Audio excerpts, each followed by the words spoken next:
Very good morning, class 8. How are you all? I hope you all are doing good, right? So now let us continue with our chapter, right? We have already started chapter 2, planning a surprise, right? And we I have explained you the chapter, right? Now planning a surprise in which four sisters, they are planning a surprise Christmas gift for their mother, and we have already seen that what gifts they have decided to give their mother, right?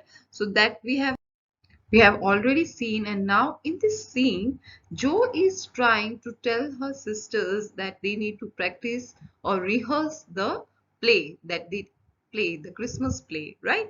So now let us see what happened next. I don't see how you can write and act such splendid things. Joe, you are regular Shakespeare, explained Beth, who firmly believed that her sisters were gifted with wonderful genius in all things. Right now, here, Beth is praising Joe for writing such a splendid drama, and she firmly believed that all of her sisters are blessed or gifted with a wonderful genius. Pleased by her sister's compliment, Jo got ready to play the part from her favorite play, right? And now Jo is ready. She's pleased, she's happy from the compliments she got for her writing, and now she's ready to play the part. Is that a dagger that I see before me? She muttered, and now she is telling the dialogues, rolling her eyes and clutching at the door as she had seen a famous tragedian do. No, it's the toasting fork with mother's shoe on it instead of the bread.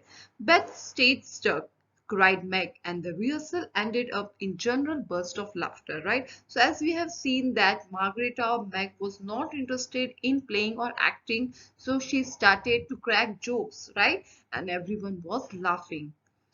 Glad to find you so merry, my girls, said a cheery voice at the door, and the actors and audience turned to welcome a tall, motherly lady with a "Can I help you?" look after, which was truly delightful about her.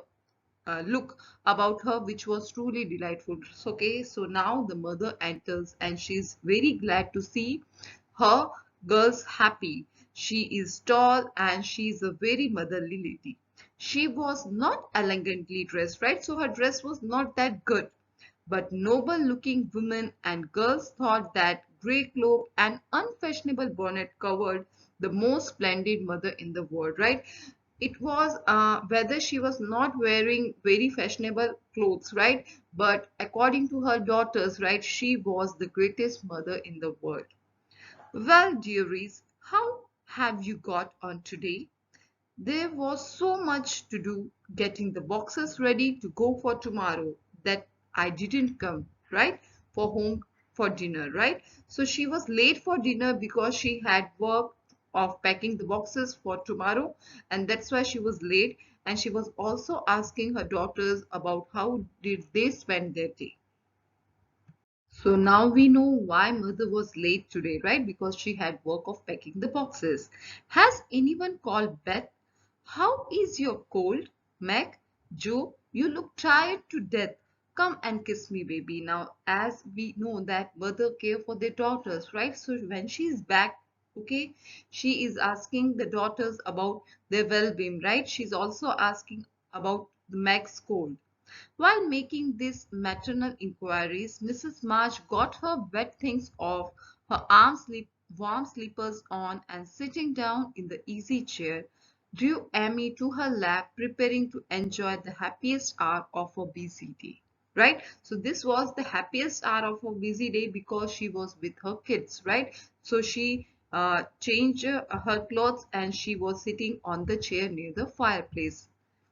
The girls flew about trying to make things comfortable, each in her own way.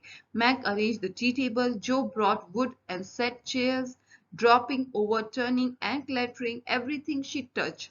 Beth trotted to and fro between the parlor kitchen, quiet and busy, while Amy gave direction to everyone as she sat with her hands folded, right? And all the girls were trying to make their mother, right, comfortable as they can, right? So they were helping to arrange the things. As they gathered about the table, Mrs. March said, with a particularly happy face, I have got a treat for you after supper. Now, supper is a dinner, right? So she said that once we are finished with the dinner, I have a surprise for you. A quick, bright smile went round like a streak of sunshine. But Beth clapped her hands, regardless of the biscuit she held, and Jo tossed up her napkin, crying, a letter, 3 cheers for father. And they knew what was the best thing. It was the letter from their father. Yes, a nice long letter. He is well and thinks he shall get through the cold season better than we feared, right? So he had written a letter to his family. So let us see what he has written in the letter. He sends all sorts of loving wishes for Christmas and a special message to the girls, said Mrs. March, right? So she was telling what he has written in the letter, and she told the daughters that he has sent all sort of loving wishes for the Christmas because he will not able to make out for the Christmas. He need to be right in the war, and hence he sent his lovely wishes to the daughters. Putting her pocket at patting her pocket as if she had got a treasure there, right? So she was about to open the letter. I think it was so splendid of father to go as chaplain when he was too old to be drafted. Now here drafted means selected for military service, and chaplain a Christian priest or minister who works in a institution, right? So he chose to be a soldier. So according to the daughter, it was very brave of him and not strong enough for a soldier. He was not that strong enough for the soldier, even though he chose to be a soldier, said Mac warmly.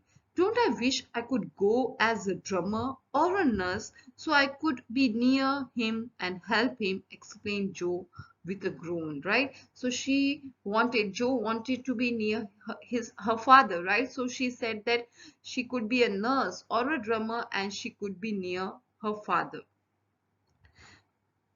It must be very disagreeable to sleep in a tent and eat all sorts of bad tasting things and drink out of a tin mug, sighed Amy, right? So Amy I was saying that it would be very, very difficult, right, to sleep in a tent, right? To sleep in a tent and to eat anything, right, whatever they get, right? So you are in the war, right? So you need to eat whatever food you get, whether it tastes good or bad, it doesn't matter, right? So Amy thought that it was very, very difficult, and also drinking water in a tin mug. When will he come home, mommy? Asked Beth with a little queer in her voice, right? So they wanted their father to be back, right? So she asked her mother, right, when he will be back, whether he has written something about that. Not for many months, dear, unless he's sick, right? So he will be not coming for many months unless he's sick. If he's all right, he need to serve, right, for the country, and he need to be there. He will stay and do his work faithfully as long as he can, and we won't ask for him back a minute sooner than he can to be spared. Now come and hear the letter, right? So mother is saying that he need to serve the nation, right? And he could not be called back, right? Until he's spared, right? Until they allow him to come back. They all drew to the fire, and mother in a big chair with Beth at the feet, Meg and Amy perched on, right? So they were all together gathered near the mother, and they wanted to hear the letter, what exactly their father wanted to tell them, right? So here we can see that the girls were practicing, right, rehearsing, and they were not moved. They were not in a good mood or practicing, so they started cracking jokes. And when they were laughing, the mother entered. She is a very motherly lady. She is a noble lady. And when she came back, all the girls started to help her, right? They started to organize the table, the fireplace, the sleepers, everything so that she can get comfortable because she had a busy day out and they wanted their mother to be comfortable. After that, Their mother told them that she has a surprise, and they just guessed it was a letter from their father. Now, their father is out for war, right? He's away from all the girls, right? He's out for war, and then we knew that he will be not coming for many months, right? And now it's time for the letter. So we'll be seeing what he have written in our next period. This will be all for today. Thank you. Please read the chapter. Have a nice day.